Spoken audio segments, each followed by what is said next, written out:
Olá a todos, eu me chamo Paulo Apolônio, sou residente do segundo ano de serviço de neurocirurgia aqui do Hospital de Base do Distrito Federal e dando continuidade hoje ao nosso curso de neuro-oncologia, vou falar um pouco sobre os linfomas do sistema nervoso central, dando enfoque principal aí aos linfomas primários do sistema nervoso central. Então, os linfomas primários do sistema nervoso central é um subtipo, né, do linfoma não Hodgkin que vai ser restrito ao cérebro, medula espinhal, líquor e ou olhos. Em relação à sua incidência, ele é ainda um tumor considerado raro, representa aproximadamente 2% de todos os tumores cerebrais e 4 a 6% dos linfomas não Hodgkin. Mas a gente tem observado aí nos últimos anos um aumento da incidência dessa patologia e considerando hoje aqueles tumores, né, primariamente originados ali de células do sistema nervoso central, dentre os tumores primários do sistema nervoso central, ele hoje ocupa uma posição de destaque, né, ficando atrás ali só realmente dos tumores gliais de alto grau. Em relação a alguns fatores de risco associado, a idade é o principal. A gente observa uma maior incidência quanto mais avançada a idade, sendo que uma média de apresentação dessa patologia seria aproximadamente com 67 anos. A gente também observa uma prevalência para o sexo masculino, aproximadamente 1,5 para 1, né, em relação às mulheres. Também tem uma correlação importante com a imunossupressão, né? Então, hoje a gente observa uma prevalência muito maior, quase talvez até exclusiva, em pacientes com algum tipo de imunossupressão, sendo as mais comuns as pessoas convivendo com HIV, pessoas que foram transplantadas ou que possuem alguma doença autoimune, como por exemplo o lúpus. Principalmente naquelas pessoas convivendo com HIV, a gente tem uma correlação muito forte com o vírus do Epstein-Barr, sendo que alguns trials aí colocam que o linfoma primário do sistema nervoso central correlaciona 100% com a co-infecção do Epstein-Barr, né? Então, 100% desses casos, essas pessoas possuem também essa sorologia positiva para esse vírus, tá? Em relação à patologia, o subtipo, né, mais comum, quase 90% aí, é os linfomas de grandes células B difuso. Os demais, né, os restantes 10% são representados pelos linfomas de célula T, linfomas de baixo grau e o linfoma de Burkitt. A gente tem algumas correlações microscópicas, né? Geralmente esse linfoma se apresenta com uns clusters de linfócitos B maligno, ocupando principalmente o espaço perivascular em torno de alguns vasos. E aí a gente observa nessa região uma resposta reativa inflamatória muito importante, com linfócitos reativos, macrófagos e células ativadas da própria micróbio. É, Como o principal tipo é o linfoma de grandes células B, a gente vai ter alguns marcadores típicos dessas células, das células B, né, como por exemplo CD19, CD20, CD22, CD79A. E a gente observa que esse tumor é um tumor agressivo, ele tem uma alta atividade proliferativa e geralmente um Ki67 index acima de 70%. A gente consegue diferenciar, né, em algumas análises moleculares, esse linfoma em três subtipos, né? Os linfomas de células B do centro germinativo, os linfomas de células B ativas, esse correlaciona-se com o pior prognóstico dentre esses três, e o linfoma do tipo B, ou perdão, do tipo 3. Aqui para representar essa análise microscópica, como a gente disse anteriormente, então a gente vai ver na microscopia ocupando principalmente espaços perivasculares com essa resposta inflamatória e com múltipla celularidade bem intensa, né? E aqui no marcador de imunistoquímica a gente consegue observar a expressão de CD20, né? O marcador clássico aí das células B. Como já foi dito anteriormente, esse é um tumor muito agressivo, então a gente costuma ter sintomas agudos ou subagudos aí de instalação, geralmente manifestando em dias a semanas, com um tempo aí médio estimado de 30 dias de apresentação. Os sintomas que vão ocorrer com a presença desse tumor vai depender muito da localização da lesão e diferentemente, né, do linfoma célula, nos linfomas não Hodgkin sistêmicos, aqui não é tão comum a gente ter aqueles sintomas B, como por exemplo a febre, perda de peso, sudorese noturna, aqueles outros sintomas que são mais clássicos quando a gente está falando de linfoma não Hodgkin sistêmico. Alguns sintomas mais comuns que a gente consegue citar na literatura seria o déficit neurológico focal, então dependendo da localização a gente pode ter uma perda motora, a gente pode ter algum distúrbio de linguagem, a gente pode também ter um sintoma muito comum que seria a anormalidade da marcha, alteração do estado mental, um quadro mais confusional, quadro depressivo, hipoativo, sinais e sintomas de hipertensão intracraniana, muito relacionado quando a gente tem infiltração leptomeníngea e crises epilépticas também podem ocorrer.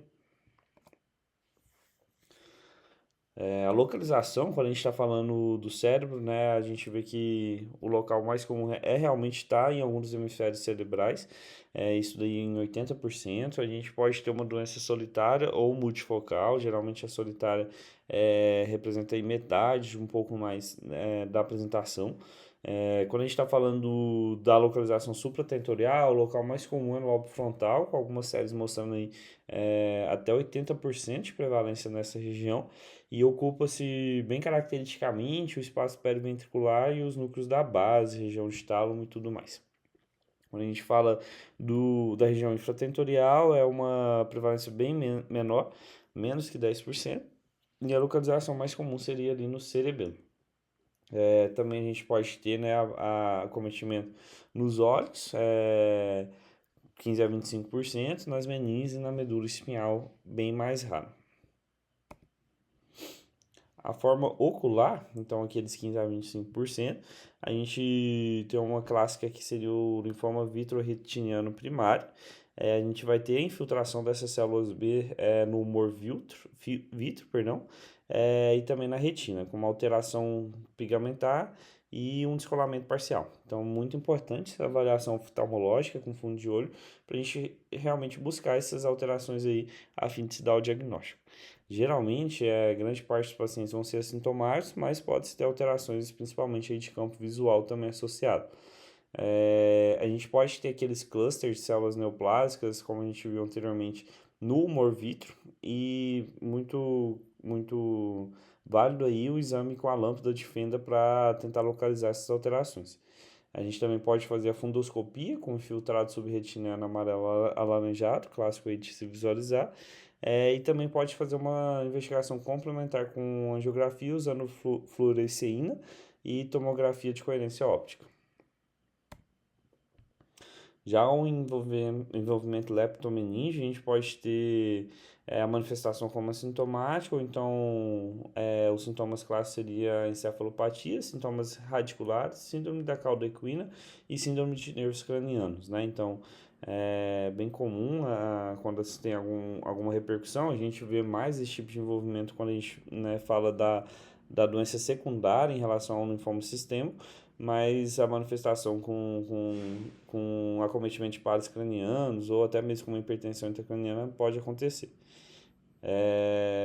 Na imagem a gente vai ver esse realce leptomeníngeo cefálico acometendo toda a extensão das meninges, na verdade, então no espaço medular também, em torno aí dos nervos cranianos.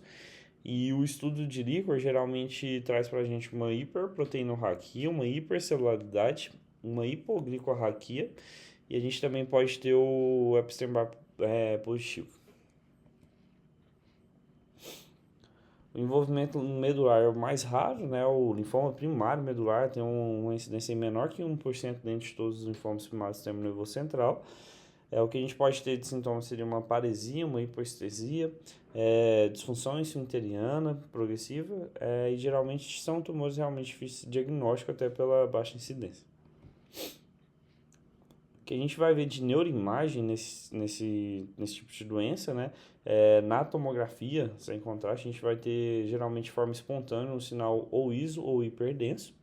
Na ressonância, quando a gente fala na ponderação de T1, a gente também a gente vai ter um sinal iso ou hipointenso, mas já em T2 e flare, a gente vai ver um sinal mais hiperintenso.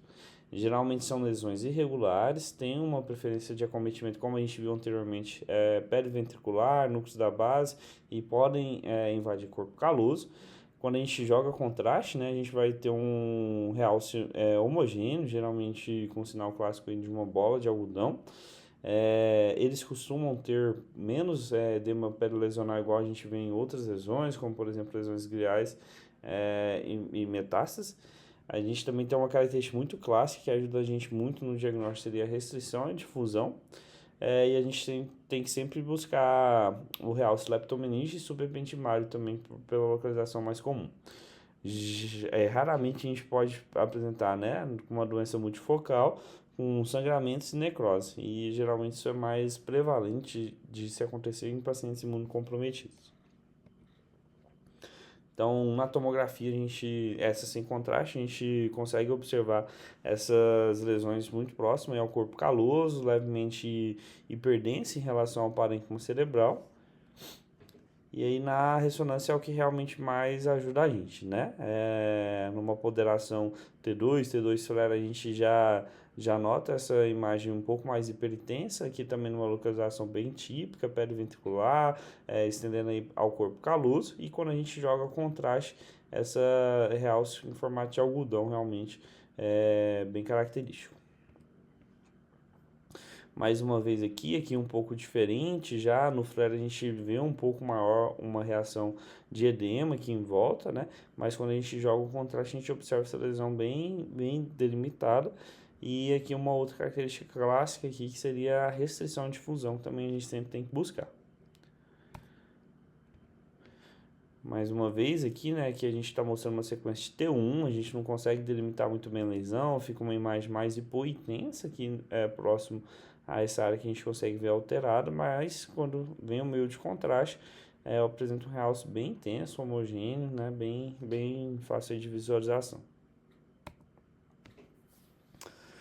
Ao diagnóstico, a gente tem que fazer uma avaliação inicial bem completa, principalmente porque a gente vai citar ao final aqui da aula, mas já adiantando, a correlação com uma doença sistêmica é muito mais comum, né? Então, é muito mais comum a gente ter um acometimento secundário do sistema nervoso central do que o próprio acometimento primário. Então, é sempre importante rastrear a fim de tentar fazer esse diagnóstico coincidente aí.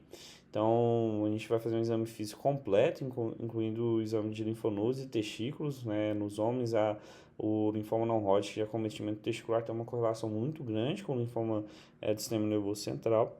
A gente tem que buscar as alterações oftalmológicas também. Da parte laboratorial, dosagem de DH, a gente vai ver que isso se relaciona com o prognóstico.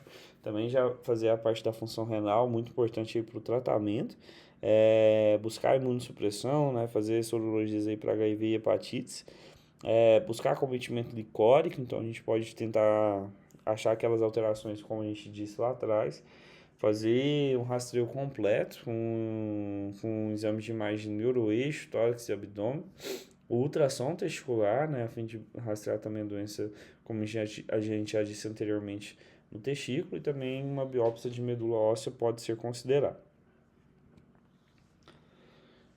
Para o diagnóstico, né, a gente vai ver que da parte, falando da nossa área principalmente, né, a parte cirúrgica nesse tipo de lesão, a descompressão, a ressecção, não altera o prognóstico, então não é geralmente o que a gente vai fazer. A gente está falando de localizações muito profundas, estendendo por áreas iloquentes, né, seja corpo caloso ou os núcleos da base. Então, geralmente, o papel da cirurgia vai ser mais para o diagnóstico mesmo, e aí por todos esses pontos que a gente falou anteriormente, biópsia e estereotáxia teriam um papel muito importante, né? A gente também pode cogitar aí uma biópsia meningeomedular e a vitrectomia também, dependendo da localização, se a gente estiver pensando no acometimento mais ocular. A gente tem dois principais definidores prognósticos, né? A gente tem o modelo do Centro Oncológico Memorial Sloan Kettering, onde a gente vai fazer uma estimativa de sobrevida considerando a idade e o KPS, o Score de Clinical Performance desse paciente. Quando a gente está falando de pacientes com menos de 50 anos, geralmente essa sobrevida aí se aproxima de 5 a 8 anos.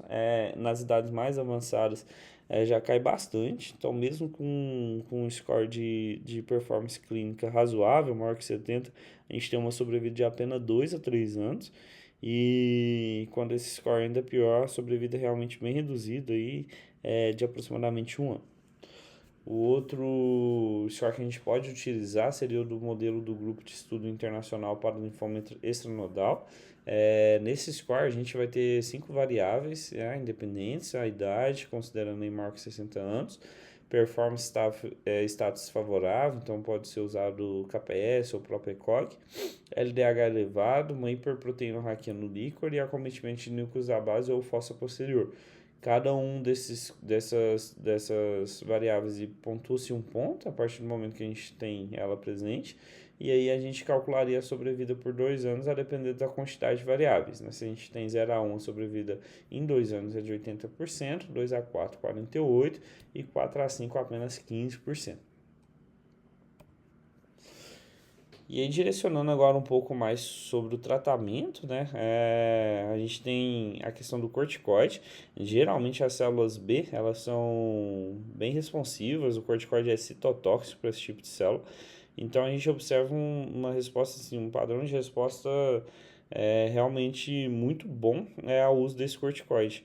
Então ele é uma ferramenta importante, mas vale se ressaltar, né? Então, se há essa suspeita do linfoma, como ele é citotóxico, é interessante que a gente evite, né? Interessante não, muito importante que a gente evite antes do diagnóstico definitivo, porque o uso dele antes do diagnóstico definitivo pode levar a uma diminuição tumoral, mudar o padrão de imagem e aumentar o número de biópsias não diagnósticas, porque dificulta o nosso direcionamento a gente pensar em fazer uma biópsia, né?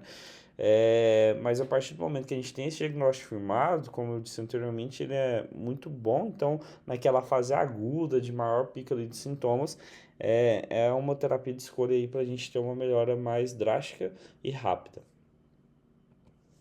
Aqui só para reforçar, então, a cautela aí com o uso do corticoide antes de ter um diagnóstico definitivo. Essa é uma imagem de tomografia de crânio, um corte axial. A gente consegue observar, uma lesão com importante realce ao contraste periventricular ali no quarto ventrículo. E aí, à direita, quando esse paciente recebe a corticoterapia, a gente observa uma mudança, né, importante do seu padrão, com bem menos realce. Então, isso com certeza levaria a uma dificuldade muito maior pensando numa biópsia.